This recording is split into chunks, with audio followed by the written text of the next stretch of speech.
Welcome to my channel.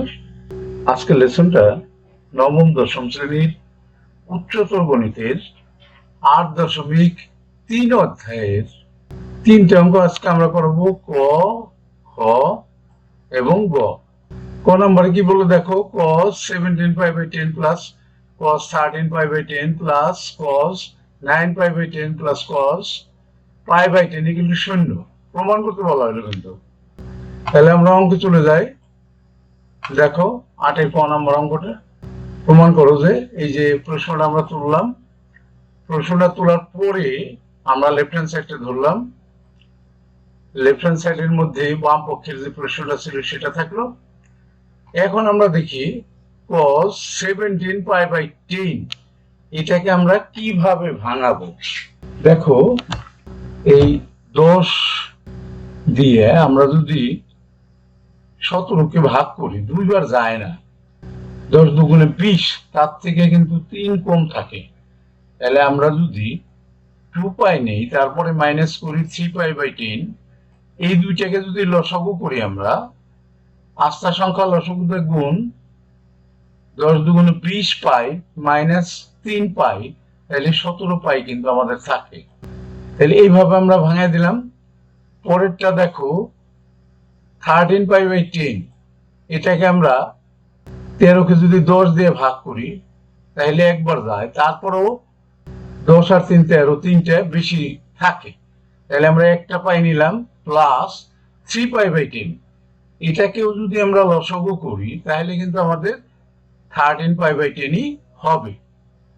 এরপর দেখো plus 9 pi by 10, এটাও দেখো যদি 9কে আমরা 10 দিয়ে ভাগ করি একবার যাবে, কিন্তু 10 তো 1 কম থাকবে।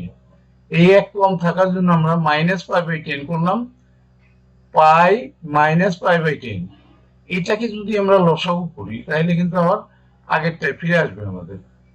দেখো 9 pi by 10 এ আসবে। এরপরে যেটা ছিল cos pi by 10, সেটাকে রাখলাম আমরা। এবার দেখো 2 পাই মানে কি, 2 পাই হলো পাই মানে 180, 360 ডিগ্রি। 360 ডিগ্রির ক্ষেত্রে কিন্তু 360 degree minus theta equal to sine কিন্তু পরিবর্তন হয় না, cos আর সাইন হয় না, কিন্তু cos থেকে যায়। তাইলে cos 3 pi by 10 হলো। এরপরে দেখো cos pi 180 plus 3 pi by 10, এখন 180 মানে দ্বিতীয় চতুর্ভাগ থেকে এই 3 pi by 10 অর্থাৎ তৃতীয় চতুর্ভাগে এটা অবস্থিত আছে। কোনটা? তৃতীয় চতুর্ভাগে কিন্তু আমাদের এই 10 আর cot এই দুইটা প্লাস আর বাকি সবাই মাইনাস। এই কারণে কিন্তু এই তৃতীয় চতুর্ভাগে cos 3 pi by 10 এটা কিন্তু মাইনাস হয়ে গেল। এরপরেরটা দেখো cos এটা 180 মাইনাস পাই বাই 10, এটা কোন চতুর্ভাগে আছে? দেখো এটা 180 মানে দ্বিতীয় চতুর্ভাগে মাইনাস পাই বাই 10, তার মানে কিছুটা একটা সূক্ষ্মকোণ আগে আছে, অর্থাৎ এটাও কিন্তু দ্বিতীয় চতুর্ভাগে আছে। দ্বিতীয় চতুর্ভাগে থাকলে পরে এটার cosটা দ্বিতীয় চতুর্ভাগে কিন্তু আমাদের সাইন আর cosec দুটো পজিটিভ প্লাস আর বাকি সবাই মাইনাস। এই কারণে এটাও কিন্তু মাইনাস হয়ে গেল, মাইনাস cos পাই বাই 10। আর একটা প্লাস cos পাই বাই 10 এটা ছিল। এখন দেখো এই প্লাস cos পাই বাই 10 আর মাইনাস cos পাই বাই 10 কেটে দিলাম। এই plus cos 3 pi by 10 minus cos 3 pi by 10 কেটে দিলাম, সমান সমান 0 হয়ে গেল আমাদের।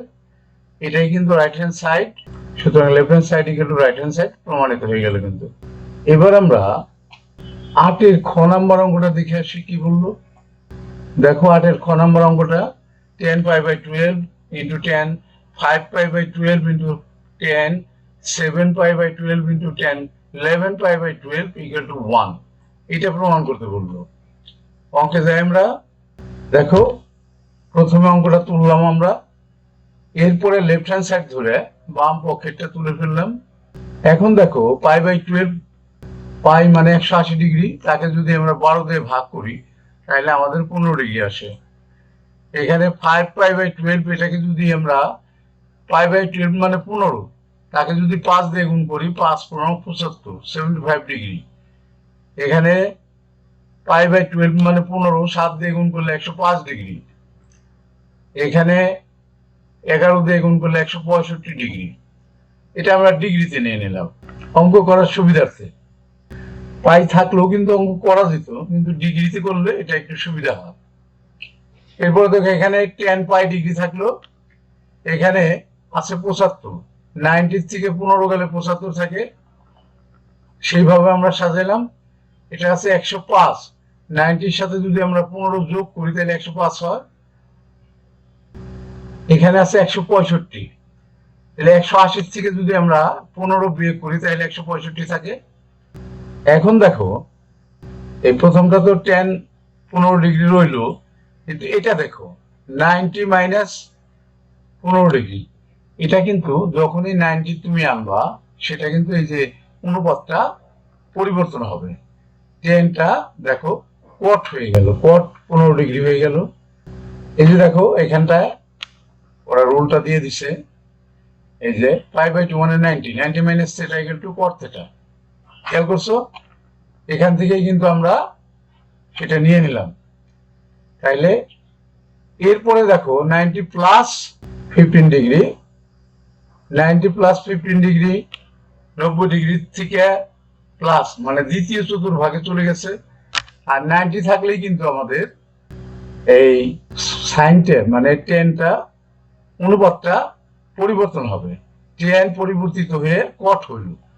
কিন্তু মাইনাসটা কেন আসলো? মাইনাস আসলো এই কারণে যে এটা কিন্তু দ্বিতীয় চতুর্ভাগে আছে। দ্বিতীয় চতুর্ভাগে সাইন আর কোসেক এই দুইটা প্লাস আর বাকি সবাই মাইনাস, এই কারণে কিন্তু এটা মাইনাস হইল। এরপর দেখো 80 ডিগ্রি মাইনাস 15 ডিগ্রি, 180 থাকলে কিন্তু অনুপাতের কোনো পরিবর্তন হয় না, কিন্তু 180 মাইনাস 15, তাইলে এটা দ্বিতীয় চতুর্ভাগে আছে, 180 থেকে একটু কম। দ্বিতীয় চতুর্ভাগে থাকলে সেখানে কিন্তু সাইন আর কোসেক প্লাস আর বাকি সবাই মাইনাস, এই কারণে এটা কিন্তু 10 মাইনাস হলো। আর অনুপাতটা কট হইল না কিন্তু এটা। এরপরে দেখো এই মাইনাস আর এই মাইনাস গুণ করলে মাইনাস মাইনাসে প্লাস, তাহলে সবগুলা 10 15 degree cot 15 degree cot 15 degree 10 15 degree, minus আর থাকলো না কিন্তু। এবার দেখো 10 আর 10 একত্র করলে পরে গুণ করলে পরে 10 স্কয়ার 15 ডিগ্রি, আর কট কট গুণ করলে পরে কট স্কয়ার 15 ডিগ্রি। 10 স্কয়ার কট স্কয়ার হলো, কট স্কয়ারকে আমরা কটের উল্টা 10 1/10 স্কয়ার করলাম। এই 10 স্কয়ার 15 ডিগ্রি আর 10 স্কয়ার 15 ডিগ্রি উপরে নিচে কাটা গেল, সমান সমান 1 হইল। এটাই কিন্তু রাইট হ্যান্ড সাইড, সুতরাং left hand side equal to right hand side প্রমাণিত। এই অঙ্কটাও আমাদের হয়ে গেল। এবার আমরা 8 এর গ নাম্বার অঙ্কটা দেখে আসি। দেখো কি বললো, sin square π/7 plus sin square 5π/14 plus sin square 8π/7 plus sin square 9π/14 equal to 2, এটা প্রমাণ করতে বলা হলো। অঙ্কে চলে যাই আমরা। দেখো গ নাম্বার অঙ্কটা যেটা ছিল সেটা আগে তুললাম, এরপরে লেফট হ্যান্ড সাইড বাম পক্ষটা তুললাম। এখন আমরা কিভাবে ভাঙাবো সেইটা আমরা দেখাই। দেখো sin স্কয়ার π/7 এটা কিছুই করলাম না আমরা।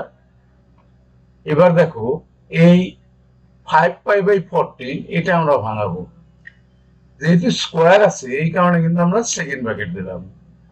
sin এটা যদি দেখো 7 2 গুণে 14, এটা sin π/2 করলাম মাইনাস π/7 করলাম।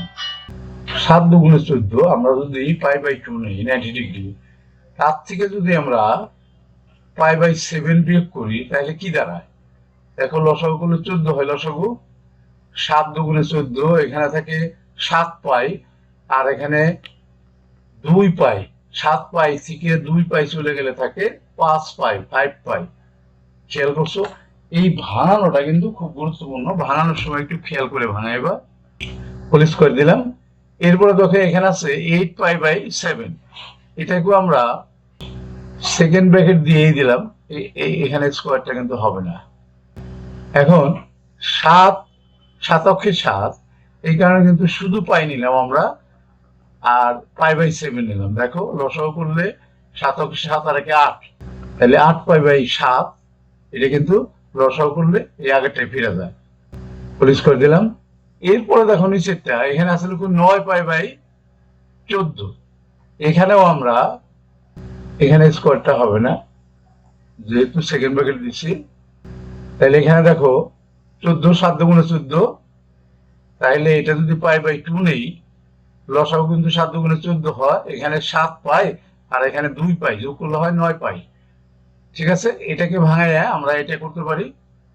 এই ভাঙানোটাই কিন্তু খুব গুরুত্বপূর্ণ, চিন্তা ভাবনা করে তোমাকে ভাঙাইতে হবে। এরপরে দেখো, এটা তো sin² π/7 ছিল, এবারে এখানে থাকলো কি দেখো, 90 ডিগ্রি মাইনাস থিটা যদি থাকে, তাহলে 90 ডিগ্রি মাইনাস থিটা থাকলে সাইনের অনুপাতটা পরিবর্তিত হয়ে cos হয়, তাহলে cos π/7 হোল স্কয়ার। এরপরে দেখো 90 ডিগ্রি প্লাস থিটা, সেটাও কিন্তু 90 ডিগ্রি প্লাস থিটা থাকলে পরিবর্তন হয়ে যায়, আর প্লাসের ক্ষেত্রে এটা কিন্তু দ্বিতীয় চতুর্ভাগে যায়। এইটা দেখো 90 ডিগ্রি 180 ডিগ্রি প্লাস π/7, এইটা এখানে আসছে, এখানে কিন্তু 180 ডিগ্রি 90 না, এটা কিন্তু অনুপাত পরিবর্তন হবে না, সাইন কিন্তু পরিবর্তন হবে না। 180 ডিগ্রি প্লাস π/7, তার মানে এটা তৃতীয় চতুর্ভাগে আছে, এখানে কিন্তু সাইন নেগেটিভ, এই কারণে কিন্তু আমরা নেগেটিভ দিচ্ছি, মাইনাস সাইন π/7 হোল স্কয়ার। এরপরে লাস্টেরটা দেখো, সাইন এটা π/2 মানে 90 ডিগ্রি, 90 ডিগ্রি প্লাস, তাহলে 90 ডিগ্রি হইলেই কিন্তু আমাদের এই সাইনটা cos হয়ে যাবে, অনুপাত পরিবর্তন হবে, তাহলে π/7 হোল স্কয়ার দিলাম আমরা। এবার আমরা ব্র্যাকেটটা উঠাই দিলে cos² π/7 প্লাস, এখানে হোল স্কয়ার দিলে মাইনাস মাইনাসে প্লাস হয়ে যায়, sin² π/7, এখানে cos² π/7। এখন দেখো sin² π/7 কয়টা আছে, দুইটা sin² π/7, আর cos² π/7 ও কিন্তু দুইটা আছে, এই যে একটা, এই যে একটা, দুইটা নিলাম। এরপরে 2 কমন নিলাম, তাহলে sin² π/7 প্লাস cos² π/7, এটা কিন্তু আমাদের একটা সূত্র, sin² θ প্লাস cos² θ = 1, এর পরিবর্তে 1 বসাইলাম, এই পাশে কিন্তু সূত্রটা আমরা দেখাই দিলাম, sin² θ প্লাস cos² θ = 1, তাহলে 2 অক্ষে 2, তাহলে এটাই কিন্তু রাইট হ্যান্ড সাইডে ছিল, এটাই কিন্তু আমাদের প্রমাণ করতে বলা হয়েছিল, প্রমাণ করা হয়ে গেল। সেই সাথে আজকের লেসনটা কিন্তু আমাদের শেষ হয়ে গেল। নিশ্চয়ই তোমরা বুঝতে পারলা, অবশ্যই তোমরা পরবর্তী লেসন দেখবা। See you next.